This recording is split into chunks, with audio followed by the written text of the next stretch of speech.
Hi, this is doctor Naveen, consultant neurologist from NASA hospital. ఇప్పుడు మనం మహానుభావుడు మూవీలో శర్వానంద్ చేసినట్టు ఓసిడి డిసీజ్ గురించి అందులో చెప్తూ ఉంటారనమాట. ఓసిడి అంటే ఆబ్సెసివ్ కంపల్సివ్ డిజార్డర్. అబ్సెషన్స్ అంటే కొన్ని సంఘటనలు పదే పదే గుర్తుకు రావడం, అంటే ఏదో ఒకటి రిపీటెడ్గా వాళ్ళకి గుర్తొస్తూ ఉంటాయి అన్నమాట. సో కంపల్షన్స్ అంటే ఆ గుర్తొచ్చిన వాటి వల్ల వాళ్ళకి యాంగ్జైటీ, స్ట్రెస్, టెన్షన్ వస్తూ ఉంటుంది. వాటిని బ్రేక్ డౌన్ చేయడానికి వీళ్ళు ఏదో ఒకటి చేస్తూ ఉంటారు.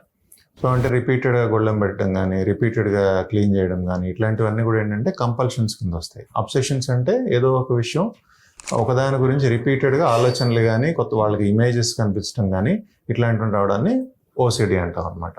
సో ఇది బేసిక్గా బ్రెయిన్లో ఉన్న న్యూరో ట్రాన్స్మిటర్స్ ఉంటాయి మనకి.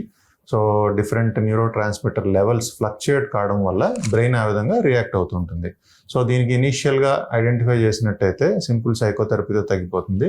కొంతమందికి యాంటీ డిప్రెసెంట్స్ వంటి మెడిసిన్స్ వాడటం వల్ల కొంతమంది నయం అవుతుంది. రీసెంట్గా ట్రాన్స్క్రేనియల్ మ్యాగ్నెటిక్ స్టిమ్యులేషన్ అని బ్రెయిన్కి మ్యాగ్నెట్ ద్వారా స్టిమ్యులేట్ చేయడం వల్ల కూడా చాలా మందిలో ఓసిడి డిసీజ్ అనేటువంటిది తగ్గిపోతుంది అనమాట. సో మైల్డ్గా ఉన్నప్పుడు సింపుల్ వాళ్ళు కౌన్సిలింగ్తో తగ్గించేయచ్చు.